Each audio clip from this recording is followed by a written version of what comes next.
চট্টগ্রামের বাঁশখালী উপজেলার বাংলা বাজার ঝেটিঘাটে তো মাছ ধরতে যাই না বঙ্গোপসাগরের ঝড়ত ট্রলার ডুবি যায়। 5 দিন সাগরের ভাসি এনে মৃত্যুর মুখে তো ফিরিয়েছে বাঁশখালী তরুণ জেলে মোহাম্মদ মুর্শেদুল ইসলাম। জীবিত উদ্ধার হয় আরো 14 জন।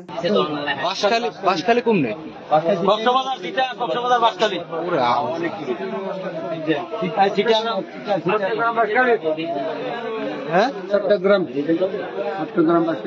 গত শুক্রবার 15 আগস্ট রাতের বেলায় বাংলা বাজার এলাকার জমির কোম্পানির মালিকানাধীন এফভি আল্লাহদার নামের ফিশিং বোট 19 জন মাঝি মাল্লাসে সমুদ্র যায়। টানা 3 দিন মাছ শিকারের পর সোমবার 18 আগস্ট ফেরার পথে ঝড়ো হাওয়ায় বুটিবে মহিপুরের কাছাকাছি বঙ্গোপসাগরে ডুবি যায়। প্রায় 100 মন বোঝাই আছিল ওই ট্রলার। বোট ডুবার পর 15 জন জেলেরা বিভিন্ন ফিশিং বোট উদ্ধার করে তীরত লই আইল। নিখোঁজ রইয়া আরো 60 জন। উদ্ধারকৃত সকলের মধ্যে 13 জনের প্রাথমিক চিকিৎসা শেষে রিলিজ দেওয়া হয়। আর চিকিৎসাধীন আছিল 2 জন। সাগরত ভাসি থাকা অবস্থায় বুধবার 20 আগস্ট সকাল 10টার দিকে পায়রা সমুদ্র বন্দর 20 কিলোমিটার দূরে এফভি সাজেদা ট্রলারের মাঝি সুবাহান ভাসমান অবস্থায় মুর্শিদের দেহে। পরে তারা এফভি বাইজি ট্রলার তুলে আনা হয়।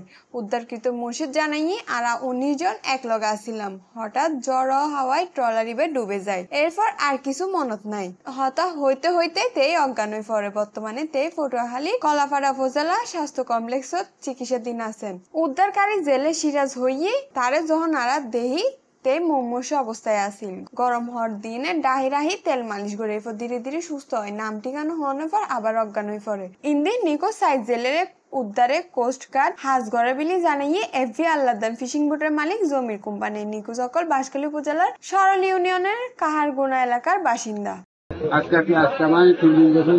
3 দিন সাগর আপনারা 3 দিন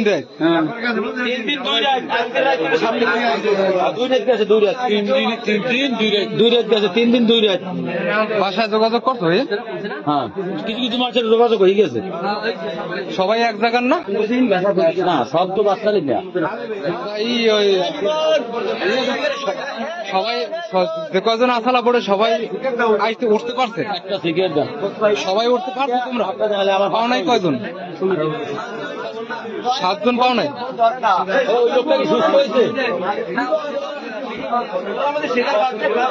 বাঁশখালী প্রতিনিধি মোহাম্মদ ওয়াজেদের ফাটেনের রিপোর্ট, সিএনটিভি নিউজ, চট্টগ্রাম।